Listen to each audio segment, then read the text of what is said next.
Hindi film के hero को अक्सर भागना पड़ता है, कभी विलेन के पीछे तो कभी हीरोइन के पीछे तो कभी हालात से। और जब फिल्म का नाम ही भाग जॉनी हो तो सोचिए हीरो को कितना भागना पड़ेगा। आज हमारे साथ हैं फिल्म के हीरो और हीरोइन। चलिए उन्हीं से जानते हैं कि किसके साथ किसके पीछे भागने की कोशिश कर रहे हैं वो और क्यों। बताइए कि ये भागने की कोशिश किससे हो रही है? आपने जितने नाम गिने वो सब रिस्पॉन्सिबल है मुझे इस फिल्म में भगाने के लिए, क्योंकि विलन से भी भाग रहा है। हीरोइन के पीछे तो नहीं भाग रहा, लेकिन हीरोइन उसके वजह से उसके साथ भाग रही है।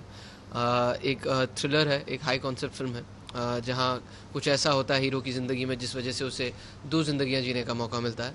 एक में वो किसी का खून करके भागता है और दूसरी में खून ना करके उस लड़की के साथ भागता है। तो यही कहानी है, यही कॉन्सेप्ट है फिल्म का।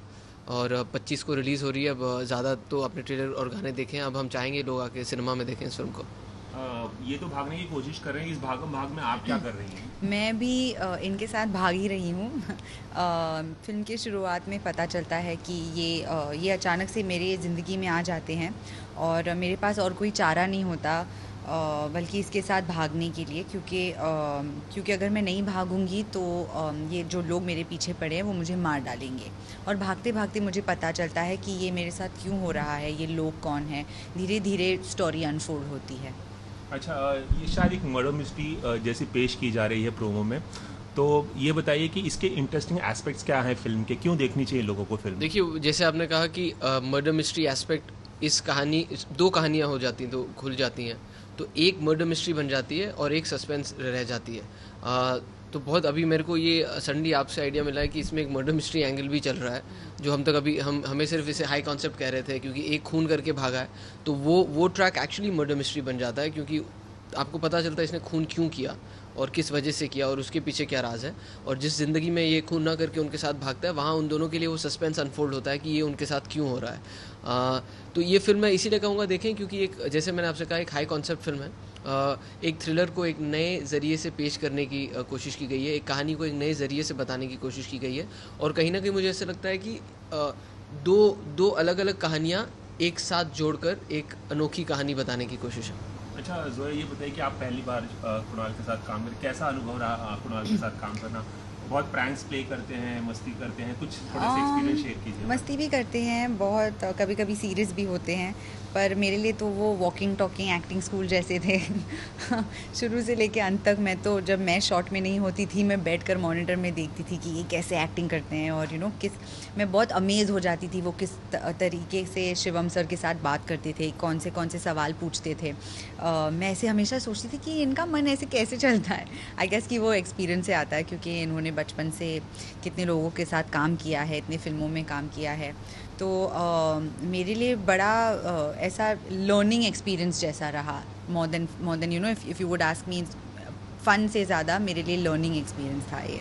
अच्छा, जैसे कि आपने बताया कि आपने इन्हें फिल्मों में देखा है बचपन में, तो क्या आपने हमें राही प्यार की फिल्म देखी थी? ऑफ कोर्स, हमें राही प्यार की देखी है, जख्म देखी है, राजा हिंदुस्तानी के सेट पे भी थी। राजा हिंदुस्तानी के सेट पर मुझे याद है, क्योंकि वो मेरे पापा की फ़िल्म थी और स्कूल के वकेशंस चल रही थी, तो हम गए थे महाबलेश्वर। और मेरी जो कज़िन है अमेरिका से आई हुई थी, और वो कुणाल से प्यार करती थी तभी। और मैं तो क्रश का हिंदी वर्जन मिला तो इन्होंने प्यार में बदल दिया उसको। I could see. क्रश को हिंदी में क्या कहते हैं?